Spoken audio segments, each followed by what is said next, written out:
రోజు last day in Phuket కాబట్టి మేము నైట్కి కనిపిస్తుంది కదా సియా పిరమిడ్ షో. ఇదొక కలర్ఫుల్ షో అంట. డిన్నర్ బుఫే కూడా ఇక్కడే చేస్తున్నాం అనమాట. బుఫే తర్వాత షో స్టార్ట్ అవుతుంది. 80 minutes ఏమో షో ఉంది, కానీ కలర్ఫుల్గా ఉంటుంది అనుకుంటున్నా. పర్ఫెక్ట్ థాయ్ స్టైల్లో ఎలా ఉంటుంది, వాళ్ళ కల్చర్ ఎలా ఉంటుంది అని చూపించడానికి ఈ షో అన్నమాట. హాయ్,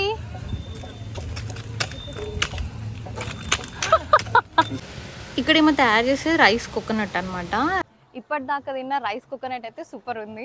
ఇక్కడ ఇంకొకటి ఏదో ఉంది, చూద్దాం. ఇది అంతా బేసిక్గా థాయ్ విలేజ్ సెట్ అన్నమాట. Yeah making the flower how కాపుంకా నార్థన్ స్టైల్ వుడ్ హౌస్ అంట. హ్యాండ్ బ్యాన్ అప్పుడప్పుడు ఇట్లా అవుతుంటుంది. వాళ్ళకి ఇంగ్లీష్ రాదు, మనకి థాయ్ రాదు, అన్ని సైకిల్తోనే మేనేజ్ చేసుకోవాలి. What is this? Coconut pudding.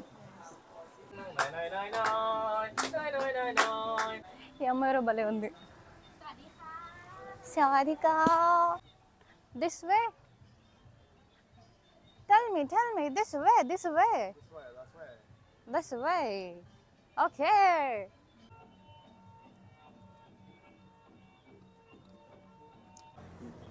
ఆకలి అవుతుందిరా బాబు. మేము తింటున్నంతసేపు అక్కడ కింద ఉన్న గ్రౌండ్లో ప్రీ షో అని చెప్పేసి పెట్టిండ్రనమాట. మంచిగా వచ్చిన వాళ్ళతో కూడా డాన్సెస్ చేపిస్తున్నారు. ఈ షోకి ఎవరైతే వస్తారో వాళ్ళు ఫుల్ పొట్టు ఆకలి మీద రావాలి. మంచిగా తినేసి వస్తే వేస్ట్. తిని మనం అలసిపోవాలి తప్ప అక్కడ ఉన్న వెరైటీస్ మాత్రం అయిపోవు. అసలు సిసలైన సియామ్ పిరమిడ్ షో స్టార్ట్ అవ్వబోతుంది. కానీ ఒక బ్యాడ్ లక్ ఏంటంటే కెమెరాస్ నాట్ అలౌడ్ ఇన్సైడ్. ఒకవేళ చిన్న ఫోన్ లైట్ కనిపించినా కూడా మన మీదకి లేజర్ కొడుతుండే. సో అస్సలు తీయడానికి పాసిబిలిటీ లేకుండే. షోకి సంబంధించి నా దగ్గర ఉన్నది ఇది ఒక్కటే ఒక్క క్లిప్. ఇది కూడా లాస్ట్ది కాబట్టి అప్పుడు కెమెరా అలో చేసిండ్రు.